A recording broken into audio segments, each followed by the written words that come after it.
முக்கிய செய்தி. மதுரை ஈச்சநேரி பகுதியில் சாக்கு மூட்டையில் பெண்ணின் சடலம் கண்டெடுக்கப்பட்டிருக்கிறது. இது குறித்த விவரங்களுடன் இணைகிறார் நமது செய்தியாளர் மதன்குமார். வணக்கம் மதன்குமார். இந்த சம்பவத்தின் பின்னணி என்ன? போலீசார் என்ன சொல்கிறார்கள்? அவர்களுடைய விசாரணையில் ஏதேனும் தெரிய வந்திருக்கிறதா? நிச்சயமாக மதுரை விமான நிலையம் செல்லும் சாலையில் ஈச்சநேரி பகுதியில் மூட்டையில் தேங்காய் கட்டி சடலமாக மீட்கப்பட்டுள்ளார்.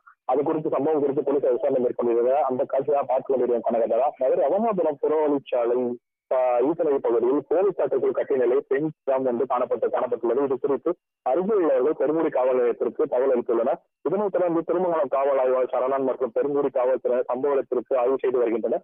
இச்சம்பவம் குறித்து பெருங்குடி காவல்துறை வழக்கு பதிவு செய்து விசாரணை மேற்கொண்டு வரும் நிலையில் கொலை செய்யப்பட்ட சாக்கில் உள்ள 40 வயது மதிக்கத்தக்க ஒருவர் என்பதும் காவல்துறையினர் முதற்கட்ட விசாரணை தெரிய வந்துள்ளது. 40 வயது மதிக்கத்தக்க பெண் கொலை செய்யப்பட்டு சாக்கில் வைத்து புறநகர் பகுதியில் வீசுவது யார் என்பது குறித்தும் அருகில் உள்ள சிசிடிவி கேமரா மற்றும் தரவு பதிவேடுகளை குறித்தும் காவல்துறையினர் ஆய்வு செய்து வருகின்றனர்.